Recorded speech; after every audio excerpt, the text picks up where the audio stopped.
Hi there, Avian Science. No, I thought you said it looks like a bar. I was like, eh. Come on. Am I looking at, okay, can I ask, is it a crested gecko? It is a gecko, yes. Yes. That's why it's paid off. Yeah, I think Kinley meant that she thought this black thing in the background looks like a bear, which it kind of does. I guess. But here is the lizard. You can see his face here. There's an eye here, an eye here. Body, you can see the curve of the tail right here. Really good camouflage for these guys. That is not a crested then. Okay. Is that a Leachianus gecko? That's probably what it is. Yeah. Or it looks like either a lychee or a chihuahua. I don't know the genus. I just know. It's definitely a New Caledonian. I can tell that. Okay. But you see where I said crested because the under part, like the crested geckos are from New Caledonia. Oh, it's a mossy leaf-tailed gecko. Okay. Wow. Okay. It says it. How did I not know it said it right there? How? I've worked with those. I should know that. That was gonna be my second guess, but okay. I mean, they're arboreal. Close enough. All right. So you guys know a lot more about geckos than I do, but I'm glad you enjoyed this one. Oh yeah, no, I love that one. All right. Announcements, same as last time. The project is due Sunday, unless it's a presentation, in which case those will be done on Tuesday. So do you have an exact date for the presentations? Like, April 18th, next Tuesday. okay, so should we send it to you before that day? It's a good idea to do that. That way, So should we say like the 17th, no later than send it to professor? Like, I don't, that's just so probably, I have an idea, because like, if we send it to you after the presentation, I don't want it to be like marked as like, oh, late or something. well, the only reason I would want it before the presentation is because if there's a problem with your computer, Okay, I can always pull it up on my computer and get it working, because I do this all the time. true. If you do it on the 18th from your computer and you haven't sent it to me, you can send it to me after class that day. That's fine. Okay, No, Maddie, I don't require doctor's notes for missed classes. You're fine. so let me just rephrase that. So unless there's like any computer problems you're having that day, send it after class. That's fine. Yep. Okay, all right, thank you. Yep. All right, just wanted to clarify, because like my dad's been bugging me about that, and I'm like, all right, I'll ask. Yep. Yeah, anytime on the 18th that you can send it to me, that's not a problem. Because the project is due, the last week's assignments as well as this week's assignments are going to be due on the 21st. I thought I had said the new assignments will be the 23rd, which is a couple of days later, but obviously I haven't updated my slide here. So that should say 23 on Sunday. All right. Wait. It's due the 23rd or the 21st? The slide is wrong. Last week's assignments are due the 21st. I'm going to post new assignments tomorrow, or, you know, we all know I'm late, so usually Saturday, and those will be due on the 23rd. Okay, thank you. Yep. And I have the due date. Remember, when I post the assignment, I try and always give you the due date right there in the title of that assignment. So if you're ever not sure, it should be right there in the name.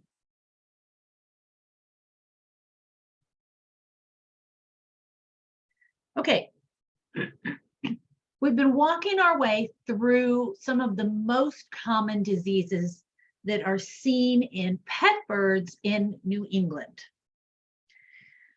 And we've gone through a lot of them already. We're almost done with my little list here. So the next disease is called proventricular dilation disease, or PDD. The proventriculus is part of the digestive tract. And you can see here this structure that's enlarged and kind of modeled. That is classic presentation of proventricular dilation disease. So that is the problem area right there. This is a parrot. This parrot has bone cancer. That's why they're getting x-rays of it, but it has a normal digestive tract. So you notice you don't see anything that looks like this at all on this image. Backbone here, leg bone coming off. You can see the whole intestinal tract is lit up. Doesn't look normal. Things are just kind of really weird in there. I think this is just here to, as part of holding the bird down.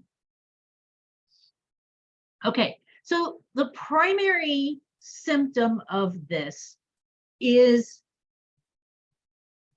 what we call wasting away. So it's an unexplained progressive weight loss.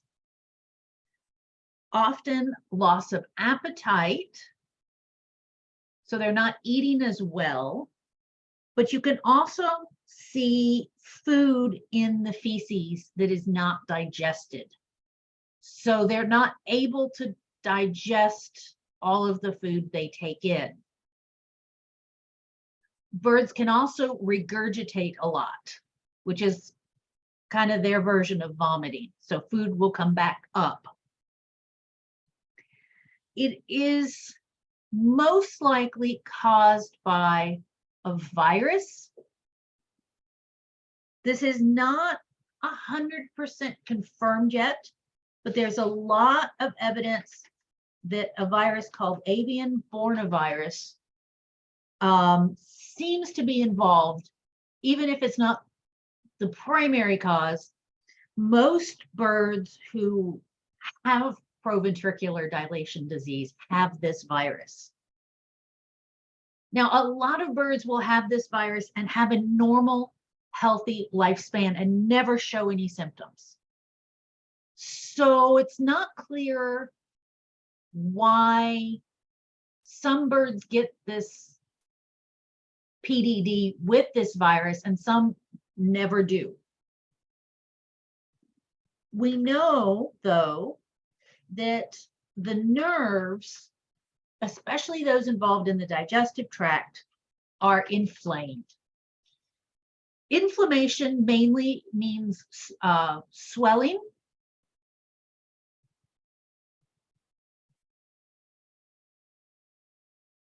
So the nerves that normally control the process of digestion, movement of food through the digestive tract, are not functioning normally. Maddie's saying that her snake had these symptoms. There could be overlap. I mean, birds are more closely related to reptiles than they are to mammals. But Yeah, there they are were. Yeah, it was on like the exact same. Like he wasn't eating, he was wasting away, he was getting really thin, and then just randomly like died last week. So is this egg binding? No, this is not egg binding. This is digestive tract, not reproductive tract. Reptiles can get bornavirus. Can they? Yes. It's probably a different bornavirus than the avian one, but the same group of viruses. Bornavirus is a group of virus, can cause similar symptoms in different species. We were too late to get him a necropsy because he was my emotional support animal, so I was like unable to do anything. Oh, I'm so sorry. But thank you. But knowing that they can get that and knowing that that's similar symptoms, that just gives me a lot of like actual like peace. So thank you for mentioning that, Ronit. That like, just because I think that might have been what happened, and that just makes it be like, yeah, that wasn't your fault. So thank you for mentioning that. Wikipedia, dude. Sometimes you don't want to look things up. Like, I mean, fair. I'm an epidemiologist at heart, so just give me a virus name and I immediately go look it up. Fair. Use reptiles for a good, that's a good, really good resource for reptiles and all that. I would say if you're going to use that, make sure you're fact checking with other websites, because sometimes there's just random things that they will get very, very wrong. Yeah, but I mean, I feel like that with the Wikipedia sometimes. Wikipedia is actually like really, really well fact checked, and it's I found a mistake on their spelling once, and then they put a random number in a sentence. I was like, what the hell? Well, that's because it's real people, but it's all fact checked, and if something's wrong, it's fairly quickly fixed. Teachers just don't want you being lazy, and they want you to actually do work. That's why they don't let you use it. Sorry, Sure. I will mute now. Okay, so Well, if they don't let you use it, go to Wikipedia and go to their references and sources section. That's what my history teacher in high school would always tell us to do. yeah, See, I no always- teacher ever told me that. I always tell people you're welcome. I don't to- know if that's just because I'm like, I'm a sped or something, but like, dude, I was just like, why? Why are you hating on this? Okay, Sorry, we're getting off topic, but yes. as a professor, I do recommend Wikipedia. I find that it is very usually accurate, except on controversial topics. So it may not be, for example, if you're trying to look up abortion, it may not be accurate because there's kind of a culture war going on over that topic. But for most things, it's really good. But coming back to this avian virus. So these nerves that lead to the digestive tract, when they get inflamed, they can't function normally. And what happens, remember we talked about the muscular stomach, which is the gizzard, and then we talked about a stomach where chemical digestion occurs. The stomach where the chemical digestion occurs is the proventriculus. So it's one of the types of stomachs that birds have. And what's going on is normally the nerves signal for muscle contractions that move food from the proventriculus into the intestines. But in PDD, instead of being digested and moved along, the food stays there and it basically rots.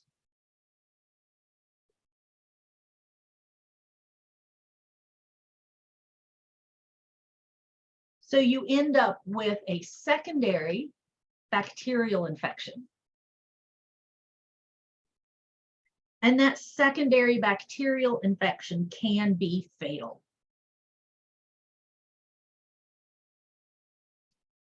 There is no cure or vaccine for this. For all of it, or for just for the first? For the Bornavirus, for proventricular dilation disease. Does supportive care of like, if you get them supportive care early enough, are they able to clear the infection? You can get the bacterial infection cleared, but supportive care, treating the bacterial infection, changing the diet can help the bird have a longer and better quality of life, but it will eventually be fatal.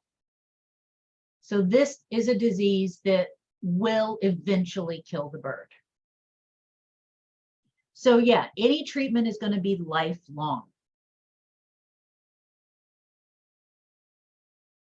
If you get a bird that has a diagnosis of PDD, because it appears to be viral, you need to isolate it from other birds.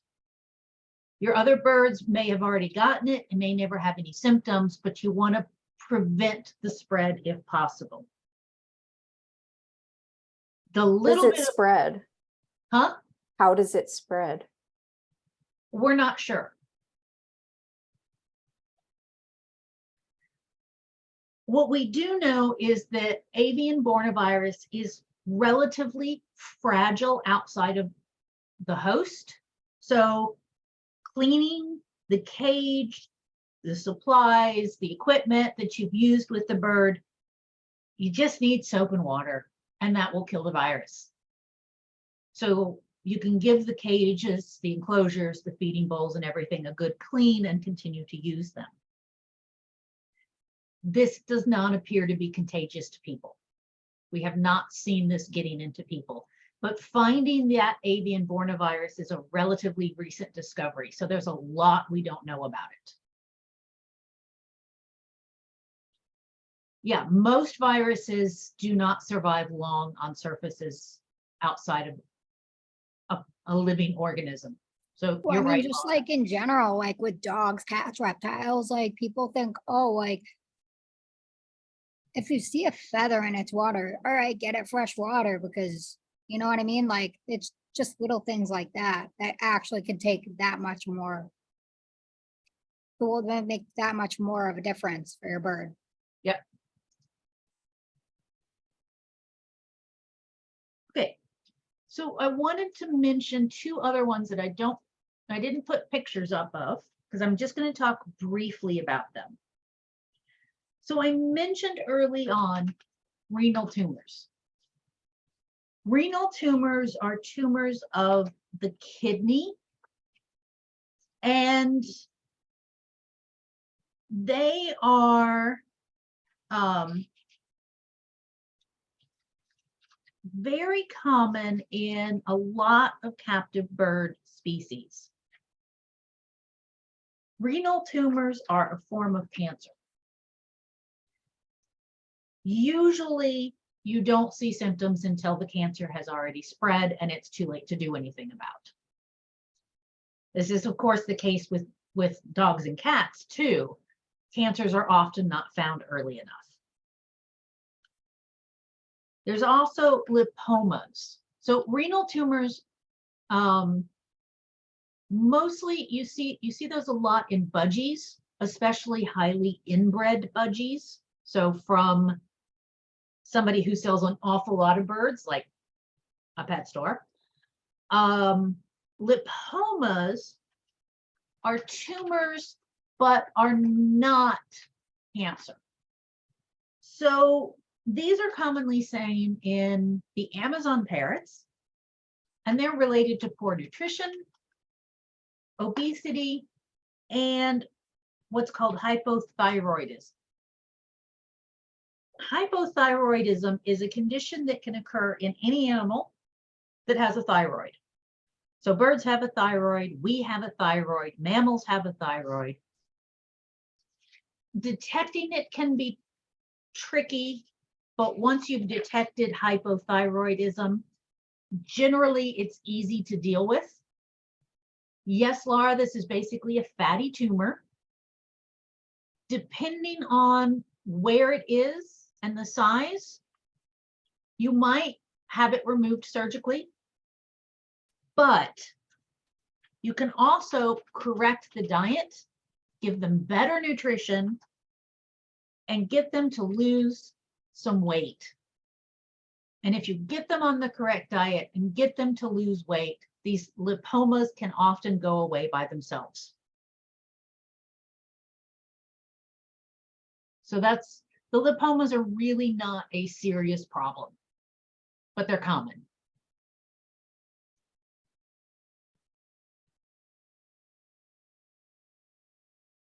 And now we're going to talk about egg binding. This is poor bird with this huge egg. Egg binding, the bird is unable to successfully lay the egg. And causes of this include poor nutrition, obesity, other diseases, sedentary lifestyle, so very lazy, not getting out, getting exercise. Also, not enough UV exposure. We've talked briefly about UV. UV can be, you can get that through sunlight. That's important for us. Too much UV, of course, gives you sunburns and can eventually lead to skin cancer, but you need a little bit of it. We all need a little bit of it for our health. So birds and reptiles need it too. And you can get lights that produce UV for animals that stay inside and don't get enough of this. Egg binding is more common in small birds, small species, and it requires emergency removal of the egg. So you're going to have to take that bird to a vet if you think they've got egg binding. Some birds are candidates for, or they're prone for this to happen over and over and over again. This is one of the few cases where a vet might go in and spay a bird. Spaying a bird is complicated. So vets don't like to do it very often. Birds don't do well with surgery like this. But in this case, it would be an option.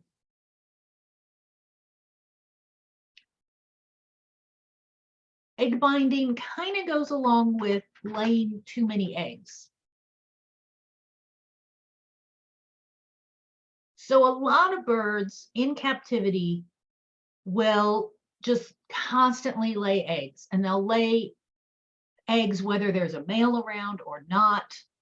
If you remove the eggs, they'll lay more eggs. And that can be an issue because it can lead to egg binding, but it can also deplete calcium stores, which weakens the bones. Laying too many eggs can be regulated by controlling the light.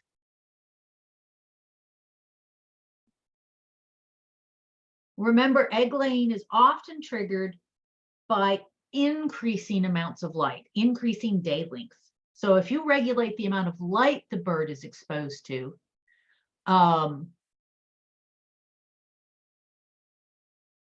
then that can help reduce it, or hormone treatments. How would you prevent the bird from dealing with an incision like, because they don't have a Elizabethan collar or C collar? Yeah, they do. There are Elizabethan collars and similar structures like that for birds. Absolutely. Yeah.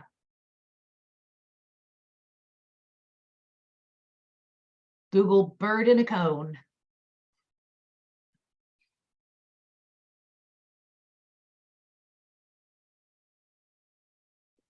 All right, so the things I've been talking about are things that are a concern for the birds.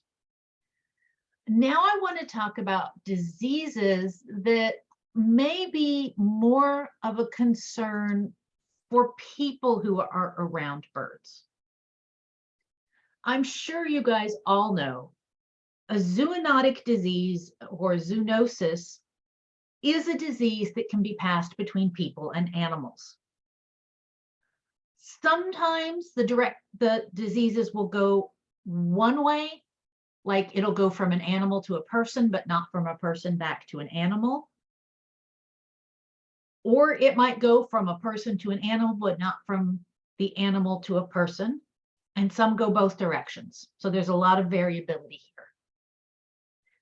And I want to talk about a couple of specific diseases. And all of you reptile people probably already know about salmonella. So salmonella is a bacterial disease. It's very commonly seen in captive animals and at bird feeders. So when you feed the birds in the backyard, you're attracting a relatively large number of birds into a relatively close contact. And this is one of the downsides with feeding birds. Bird feeders, by bringing these birds in close contact, that can cause diseases to spread quickly between birds and cause a little tiny epidemic in your community. It's actually a surprisingly large area. Birds travel a long ways. If you've heard about a salmonella outbreak in wild birds in your area, you should take your feeders down. Wash them in 10% bleach. Wait until the epidemic has run its course before rehanging the bird feeder. Now, are you always going to hear about a salmonella outbreak in wild birds? Not always, unfortunately. But if you see a lot of sick birds at your feeder, take your feeder down. Salmonella in birds, you see things like the droppings change color. The birds will be hunched up with ruffled feathers. So their feathers will be kind of spread out. Birds may or may not actually get sick from salmonella. Some birds seem to be able to be carriers, so they can have the bacteria but not get sick. Some will get a mild infection, some will die from it.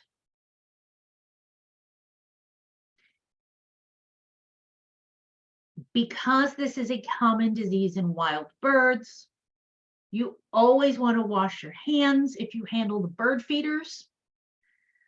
And if you've been outside doing yard work or you've been hiking and you've picked things up, you want to wash your hands before handling your pet birds. It is a huge spectrum of outcomes. Salmonella in people usually causes something that looks like food poisoning. So diarrhea, vomiting. We think of salmonella as a disease we get from eggs. It doesn't actually, it's not usually a big problem in eggs. We think of it as a big problem in eggs, but it's usually not. It can, however, be in flour. So you can get food poisoning from raw cookie dough, not because of the eggs, because of the flour. Maddie, go ahead. It's also not actually that big of a deal with reptiles. It's more so amphibians carry salmonella. While yes, you should be like cautious with reptiles, it's really not that big of a deal. They haven't done a study in a long time. I may be wrong, but I believe it was like 30% of reptiles are carriers or something like that. I could be wrong. That number could be totally off, but yeah, it's definitely, it's not nearly as common as people think it is. Like at the shop, we don't even like, we don't care. Like none of us like actually, like it's not a conscious thing that we do, like wash your hands after you touch the lizard. Like it's not actually like, there's other things that you know what I'm trying to say. Yeah, there are other things that are more concerning. Yeah. Regardless, you work with animals, you should wash your hands before you eat. Oh yeah, definitely. You don't know. Snakes and lizards and other animals, they don't care. They'll finger paint with their poop. Yeah. Yep, you're absolutely right. Okay. There is a disease called avian TB, tuberculosis, which is a chronic, which means long-lasting, progressive disease. It's another disease that goes after the digestive system, and it also goes to the liver. Again, the symptoms are kind of vague, and they include weight loss, lethargy, but we can add in diarrhea and anorexia. Anorexia is not wanting to eat. Diagnosis of avian TB can be difficult. And if the bird has avian TB, but doesn't have active symptoms, the results might come back negative even though the bird has this. Treatment is difficult. It's difficult in birds. It's also difficult in people. So avian TB is not the same thing as human tuberculosis. Human tuberculosis is a different organism that causes that. Even so, humans can catch avian tuberculosis. In birds, the bird has to be on antibiotics for between 6 and 12 months. Humans, same kind of time frame. Both of these diseases, the human tuberculosis and the avian tuberculosis, are very, very hard to treat with antibiotics. So they need a long, long time period on antibiotics. The good news is it's not really that common, but it does happen.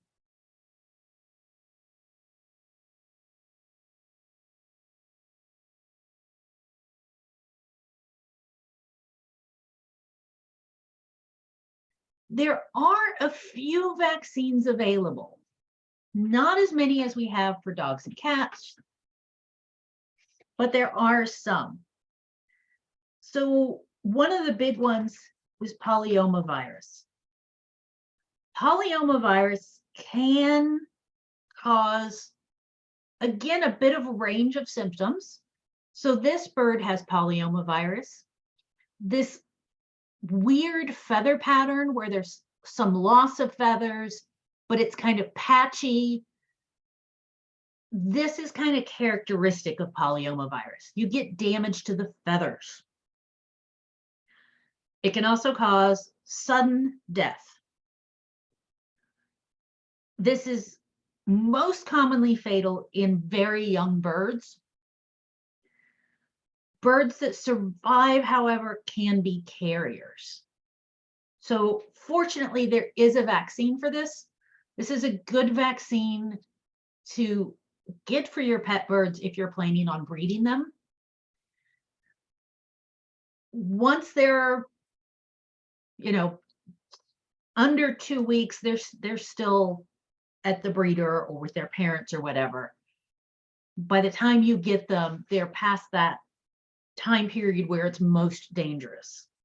It's not to say it can't happen later in life, but it's past the most dangerous time period. Other vaccines are largely only used for chickens, and that includes avian pox, salmonella, and a few others. There's a couple of other chicken diseases. I think it's called Merrick's disease, that can really tear through a crop, or I'm sorry, a coop of chickens. These are the kinds of things you want to get if you're keeping backyard chickens, absolutely. Now, I put an asterisk here for the salmonella. Chickens in the US that are raised for eggs or meat production are not often vaccinated for salmonella. In Europe, they do a lot more vaccination for salmonella in their egg producers.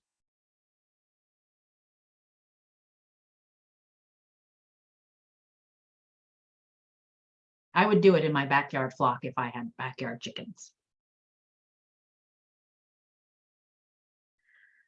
So when we've been talking mostly about domestic birds, and I think I'm going to talk about the wild birds a little bit later when we talk about wildlife rehabilitation. So I'm going to skip a couple of sections in the notes and a couple of slides. We'll come back to this. I am a huge proponent in keeping cats indoors. Cats kill an estimated 2.5 billion birds a year in the US. We don't have enough wild birds to spare. We don't. That's too many to lose to domestic cats. Domestic cats that are allowed outside, even part-time, have a life expectancy about half that of those that are kept indoors. Our cats are kept indoors. My husband has constructed an outdoor enclosure called a catio for them to go outside. And we have one of them that is harness trained, and my husband takes him for walks daily. I was going to say harnesses are a really, really great alternative to letting your cat out loose. Yes, yes. But we will get back to that when we do wildlife rehab.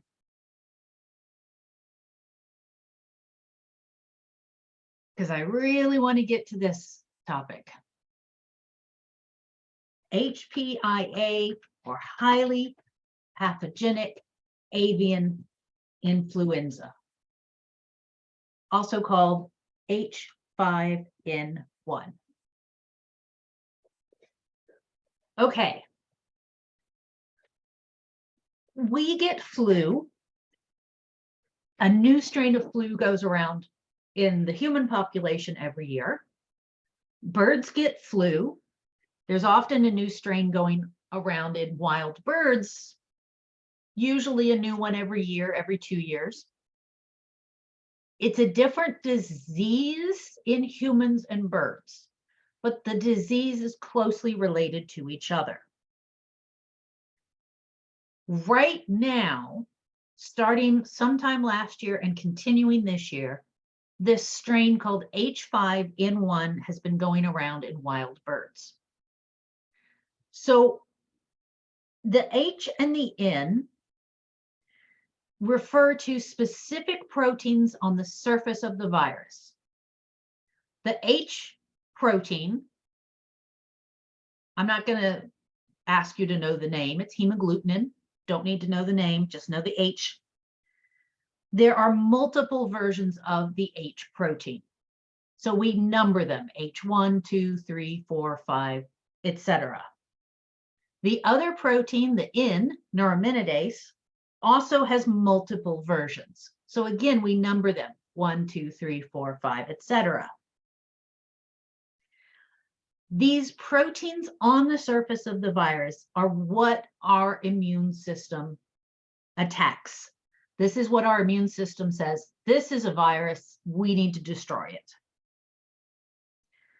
In humans, we get new flu vaccines every year because the virus evolves and can change which H protein and which N protein is on the surface. So this year it may be H5N1, next year it may be H2N5, which means as far as our immune system is concerned, it looks completely different. Now it's more complicated than simple evolution. Different flu viruses can swap genes. So human flu, avian flu, and pig flu are well known for this. If you get infected with avian flu and human flu, you can get a rearrangement of genes that creates a brand new strain of flu. So it's complicated. I'm not really going to go into the details of how that works, but that's one of the ways we get a new strain every year.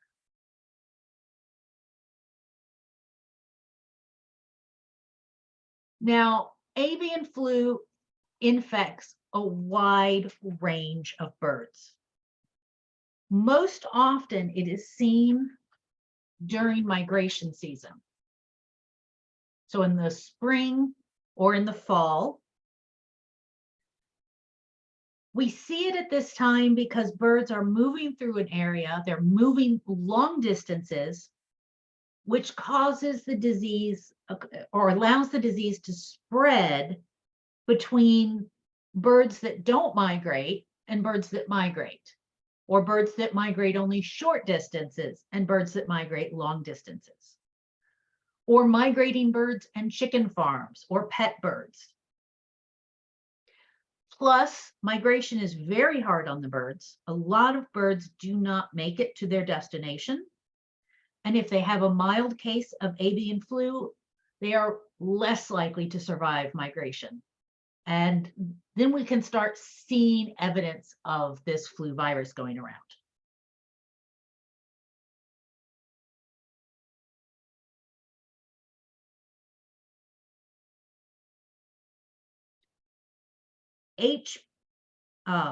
HPAI, H5N1, avian flu, this particular avian flu has a huge impact on chickens. So the mortality rate in chickens is around 90 to 100%.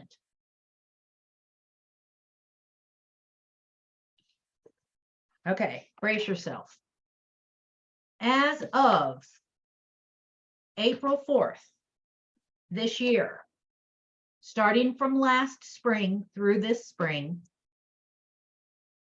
in the US, over 58 million chickens have either died directly from the flu or been culled because the flock got infected.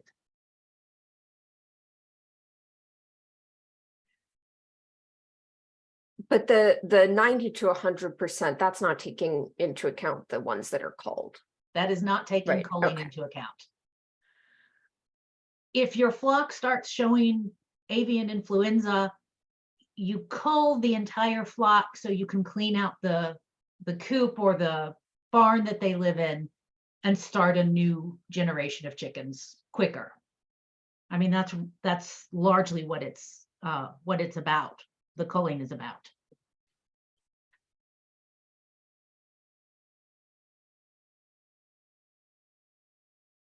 You know what? I'm going to keep writing on this page because there's more space.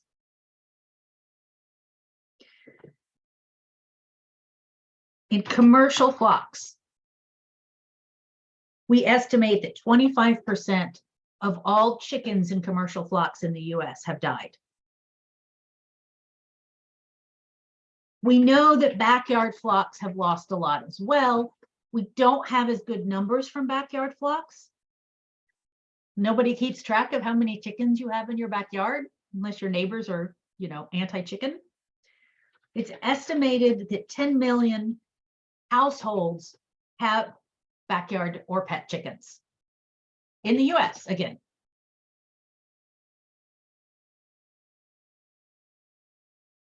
So if we've lost 25% of those, you can do the math yourself. This strain of virus has been found in 47 states. Now, we strongly suspect that 2 of the states that have not reported any cases, that it's hit there as well. Louisiana and West Virginia.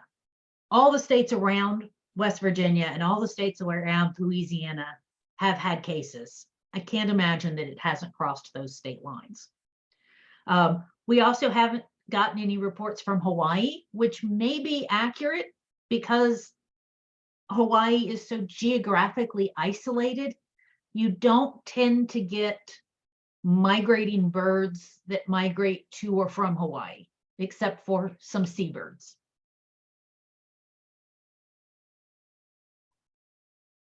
Is it not a reportable disease? Or do you just have to report it if it's in people? That is a very good question. I don't know if there are any reporting requirements for this particular disease. I think there are a couple of livestock diseases that you're required to report, but I don't know which ones those are off the top of my head. Ask Dr. Google. As of December last year, egg inventories, how many eggs have been produced and are available for sale, were 22% lower than the previous year. We all know egg prices have gone up. This is partly due to the fact that we lost 43 million egg layers, egg-laying hens. But it's also partly due to greed. Because profits for companies that sell eggs are up 718%. There's no justification for raising your profit margin by that much. That's just greed. Profit, of course, is how much the company's earned after paying the costs of operating their business. So you may be asking, Can you safely eat chicken and eggs? Yes. This particular virus, as long as you cook the products so the temperature reaches at least 165 degrees Fahrenheit, the virus will be killed. We've talked about this. Viruses tend to be very weak outside the human body.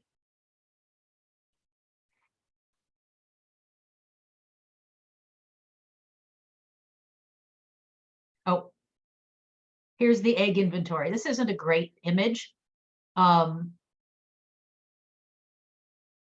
Here's the inventory in the kind of front yellow line. You can see up and down, up and down. It varies. And then the white is the price. You can see the price went up ridiculously. This strain, the HPAI, highly pathogenic. Pathogenic means causing disease. Avian influenza is showing up in wild birds. If you see a wild bird on the ground while this epidemic is going on in wild birds, do not pick it up. If you have to remove it then use gloves and double bag it in a plastic bag for disposal. It can go in the trash can once you've double bagged it. Likewise, if you see an adult bird on the ground with no obvious signs of injury, but looking kind of, rough and unhappy, don't pick it up. You can call a rehabilitator for advice. Rehabilitators who work with birds may or may not accept birds that are potentially infected with HPAI. So there are some wildlife rehabbers who specialize in birds who are limiting the type of birds they take in because this is so contagious and so deadly to birds. Animal control may be willing to come out and pick up an injured bird. You may have to catch it yourself. I mean, sometimes, wildlife rehab, frankly, they don't have enough staffing. They don't have enough time to come out and pick up all of the birds that get called in. If the animal control won't, you can use gloves, get it in a box, take it to an animal shelter. Do not try and treat an injured adult bird by yourself. HPAI can spread to people. We're going to get to that in a minute. Songbirds, wrens, chickadees, titmice, finches, sparrows, those birds tend to have milder cases. Even so, you should clean your bird feeders and your bird baths regularly, especially right now while it's migration season. I've taken down my bird feeders and I'm still putting food out, but I'm only scattering seed on the ground. I'm not putting it in a feeder. I get a different mix of birds if I put it in a feeder versus on the ground, but I'm not even feeding regularly. I'm feeding mostly if I know there's going to be a rainstorm, for example, and I'll throw some seed out on the ground. I'm trying not to create that high concentration of birds that can cause a spread of HPAI. And in fact, right now, I'm seriously considering just taking my feeders down, period. Okay, who does tend to get it? Waterfowl, shorebirds. They seem to be at higher risk. We're also seeing it a lot in raptors, owls, hawks, especially things like osprey that will feed on ducks or another waterfowl. Tragically, it has gotten into the California condor population in Arizona. There are only a few hundred California condors in existence. The report that has come out suggests that in the flock that lives in the Arizona area, 18 have died from HPAI.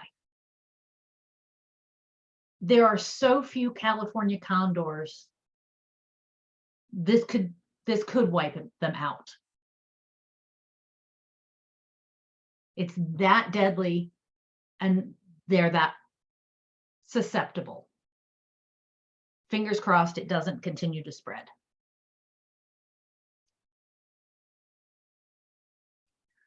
We are seeing this highly pathogenic avian influenza in other types of animals, especially marine mammals. Seals and sea lions in South America have been dying in large numbers. We have found it in dolphins. We are thinking that carnivores and scavengers are going to be at most risk if they eat an infected bird. So again, if your dog or cat goes outside and eats an infected bird, they're at risk for catching this disease.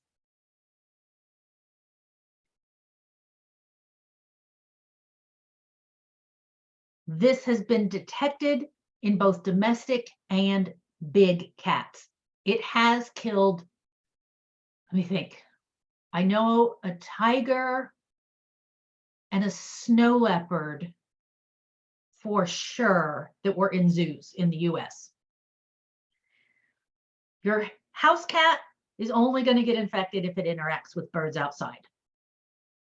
So again, leash trained, catio, indoors only, they're safe.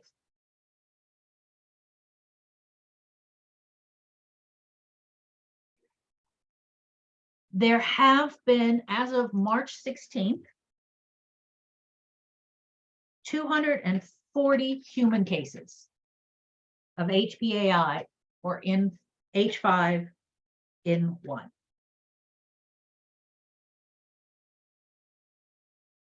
All of these people had contact with birds, most of them with chickens.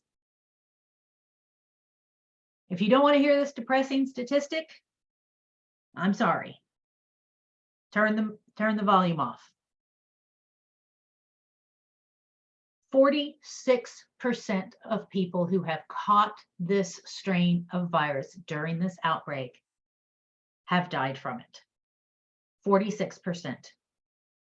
No, sorry, 56%, more than half. We haven't seen this spreading between people.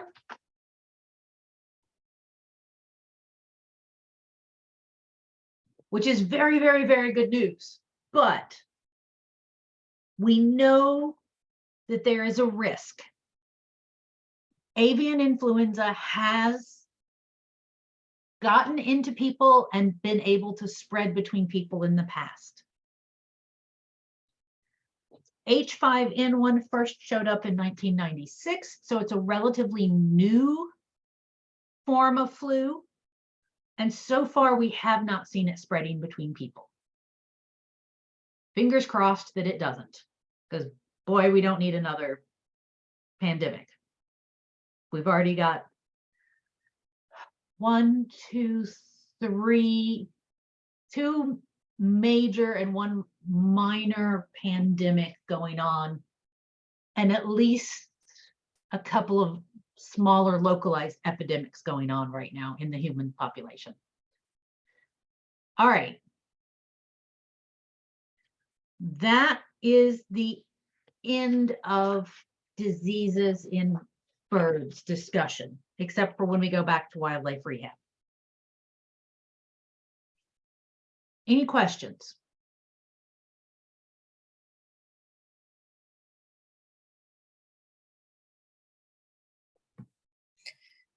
Is there any treatment in birds for HPAI?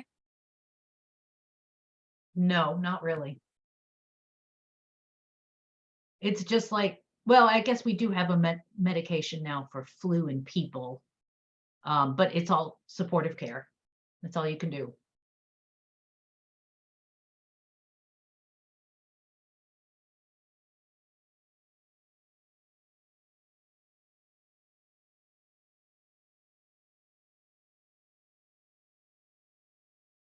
All right.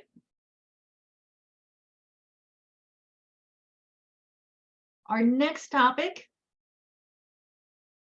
is going to be wildlife rehabilitation.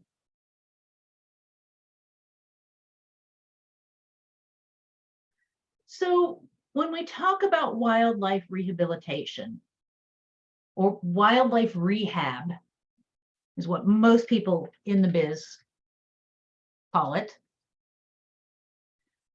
I worked in wildlife rehabilitation both full-time and as a job, as well as part-time as a volunteer for about 6 or 7 years.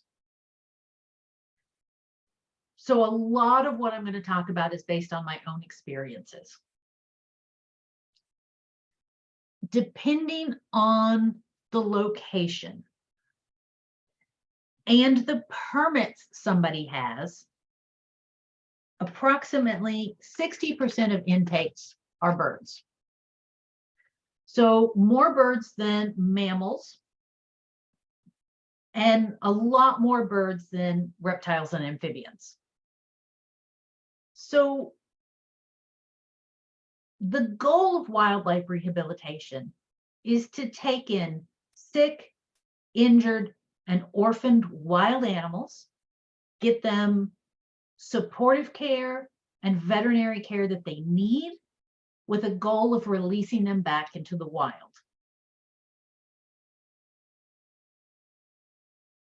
This is not to make them pets. It is not to take them and put them in a zoo. That's not the goal of wildlife rehab. All right. When we talk about wildlife rehab, I'm going to actually start talking a little bit in general. I'm going to talk about some mammal issues, a little bit about reptiles, and then we're going to focus in, of course, on birds. So when we talk about mammals, most of the mammals that come in are small mammals. Often these are orphaned. So we're talking about baby squirrels that fell out of a nest. We're talking about baby opossums that were left behind by mom, or mom was hit by a car. Baby squirrels that fall out of a nest. If you find a baby squirrel on the ground and it is uninjured, warm the baby. As long as the baby is warm, if mom finds it, she will take it back.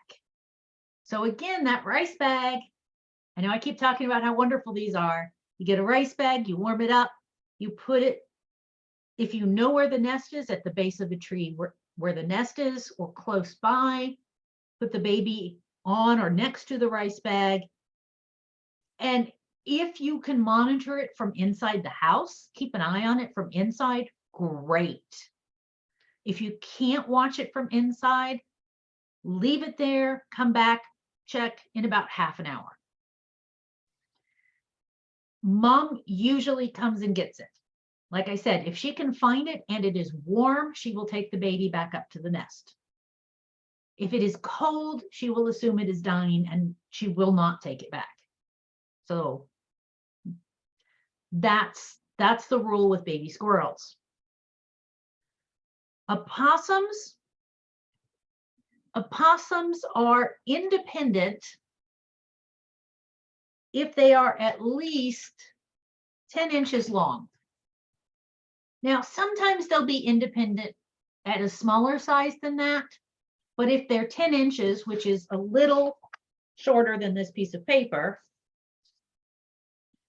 leave them alone, they're fine.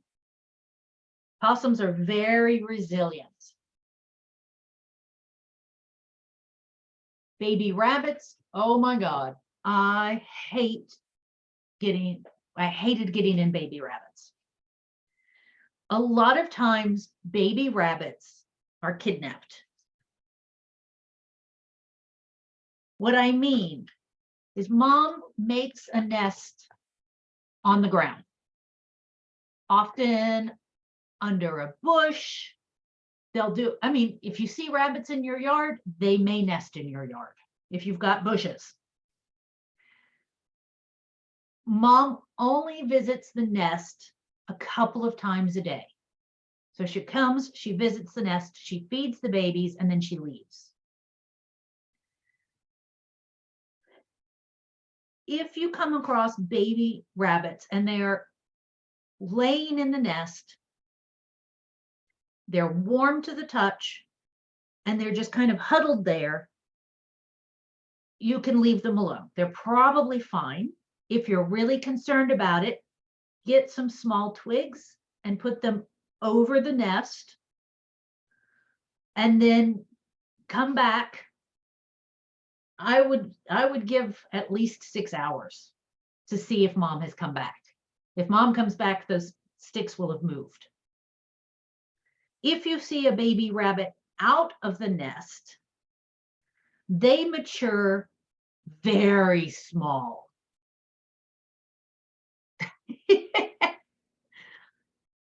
Your dog disturbed a nest and you had to catch the babies to put them back. Oh, that must have been fun. It was an experience. We were like running. So I had maybe like about, at the time I had maybe about an acre of land. So we were like running around trying to like catch all these babies, and it was right next to the road. And then Oh, we got most of them, but one of them, we had like right next to our garage, we had like a pit, and it like ran in there. So I don't know what happened to that one, but we got all the other ones and we put them back. And there was like it almost, I don't know if like rabbits are smart I gotta enough say, for that, Maddie, you but got your exercise worth. You got those babies going. Let's go. yeah. Those babies I, gonna be big and strong now. I don't know if rabbits are smart enough to like hide the things with to like hide their nests, or if it was like a an accident, but there was like a like almost like it looked like a blanket of like long grass on top of it. And once we put that back on, like it was just like none of them even tried to leave after we Yeah. put them back in. But like once we were like picking them up, and like they were not freaking out at all. Like as soon as we like picked them up, it's like they almost like knew like, oh, they're fine. Like my sister and I were just like grabbing them and putting them back. Well, Yeah. sometimes when they're that young though, they really don't like, they don't really know. They just think it's their mom picking them up, I guess, I would think. yeah, there is an instinct in baby animals to kind of relax when picked up because mom picks them up. But the other thing with rabbits is their instinct when they're in danger is to freeze, to hold completely still. Yeah. They weren't frozen, they were relaxed. Like they like you there was a difference. You could tell the difference between some of them where like they would freeze up, but then some of them would just like, one of them I was just like holding out and it like curled up.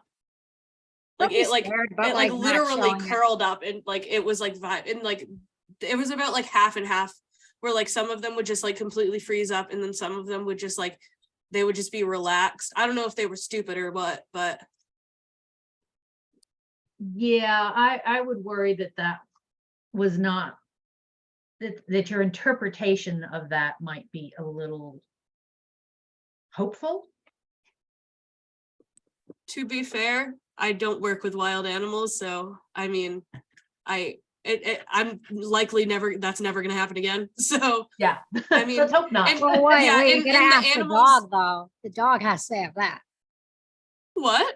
The dog did it, so I mean, the dog can't say, "Oh, I'm not gonna do that again, mom." Like, Well, we don't live you there could anymore. be saying this so- right now, and then your dog could be, you could be out there 5 minutes later and chasing rabbits. We don't live there anymore. I live in a different Yeah. state now. But I mean, Eddie, you never know. Okay. If a baby rabbit is the size of your fist and the ears are upright, so it may have their ears down, but it has the ability to pick them up, it's fine. It's on its own. It is the normal size for when they are independent. It only takes a couple of weeks. So they're very, very small when they're released. ready to go out of the nest and be on their own. Baby deer are also often kidnapped. Oh, and baby rabbits. Rabbits in rehab are a nightmare to successfully rehab. Generally speaking, when we would get rabbits in, we would try very, very hard to, oh my goodness, Laura, that is a huge bunny. We would try and get them to a specialist. You So couldn't we fit had- any of our harnesses. Yeah. It was Um, only a year old, so like when you say they grow small, I mean that thing's massive. So like they must like would you say what's the word? That is not what a wild rabbit would not get that size. Oh, I hope That is I a domesticated hope- breed. But like I mean like so like with wild rabbits, would you say when they get they don't grow as fast like they're No, they grow very fast. They'll be no, adult but, like I mean size. like when they come out of the nest early, there's a word that I'm thinking of when like I've Precocious. always been small my whole life, but like when I was really young, I was tiny, like absolutely like they Stunted. thought I was too small for my like how old I was. Premature, yes. Oh, that's something completely different. Yeah, But no, could they be premature babies, like if that no, happens? nope, nope. They No? come out of the nest at about fist size, and that's perfectly normal. Oh my goodness, Jessica, 3 pounds. I don't know how much, I was probably way less than that. Jeez. Okay. Coming back to baby deer. So, baby deer in the wild, especially when they're very, very young, they can't keep up with mom. So mom parks them and they hold very, very still. And this is their predator defense. They hold still and hope the predator doesn't spot them. If you're hiking up to a baby deer, you're the predator. So again, mom only comes back a couple of times a day to feed them until it can keep up with her. If the baby deer is vocalizing, that's another story, and it may need help. Again, baby deer are challenging to raise in captivity, and they will break your heart. I know this guy on Instagram that literally shakes a bottle of, I don't know what it is, but, and there are all these deer that literally come up to his garage door and like he can't feed them, but like, it's absurd. Like, he's almost like, these are almost his pets, I'd say, but they're crazy. They come up there every day just waiting for him now. Yeah, that is a very, very bad thing to do. Yeah, that a lot of people have commented that. What he is doing is he is training the deer to approach people. Now, what do you think is going to happen during hunting season? All the deer are going to come after the humans. Yes, Or It's gonna be the opposite. We're gonna be the hunters or huntee, and they're gonna be the hunters. no, the deer are going to come up to the hunters and be an easy, Target. Yeah. Easy but I mean, target. like, another incident that may happen is during the rut where males will come charging at people. I just think that's wrong though, because now he's like, okay, if you want that, go work at a freaking zoo, dude. Don't do that with like deer that are in the wild. yeah, You no, can easily get a job at a zoo and do that with animals that like are already in the zoo. Don't make it harder. Like you're just hurting the animal and its Exactly. population more than anything. exactly. It's That's a what very- I literally commented, and he commented back, thank you for the input, but I've he- been doing this for 3 years. I'm like, okay, does that make any difference? That's just gonna make it worse. No, it doesn't. I've been doing this for a long time. Okay, great. Exactly, yeah. You've been giving the deer something that is not their normal food. I feel like And- he's basically kidnapped the deer. I'm sorry, but like you said that perfectly. Yeah, He kind of Stockholmed them. Yeah, Like ridiculous. Like, I really want to get him banned from Instagram. okay, well, we seem to be having an exciting conversation type day. So I think we'll stop here and we'll pick up on wildlife rehab at the beginning of, next Tuesday. He said he thinks he's rehabbing them. No, there's a whole different meaning when you're rehabbing it.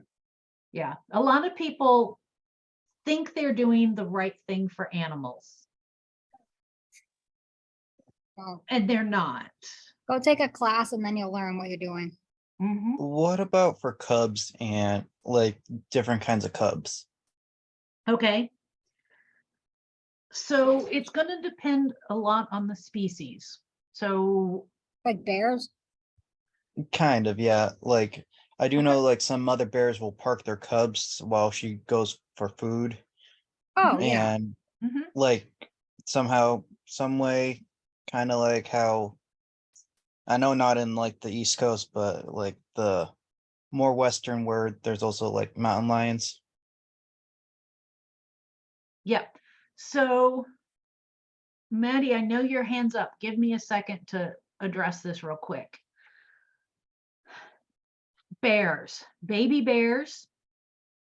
I don't know of anyone who is successfully rehabilitating those. They generally are going to end up in a zoo. I don't like seeing bears in zoos. I really don't. Most zoos do not have enough space for them. They don't tend to do well. Mountain lions, again, generally are going to end up in zoos. It's nearly impossible to rehab them. I don't know anybody who's been able to try or who has even tried it with mountain lions. Mountain lions do better in zoos than bears. Bobcats, I know a few places that do bobcats. It is a huge amount of work because the people doing it have to train them on how to behave. And so they literally dress up in a bobcat outfit. They're stay down on their hands and knees. They never stand up when they go in with the baby bobcats, and they try and teach them appropriate behavior. Coyotes, I have helped raise coyotes. You can raise them and release them. It is complicated, and you need the right kind of facility, and you need to do, for any of these predatory animals, you have to make sure they know how to hunt before release, which is not a pleasant thing to do.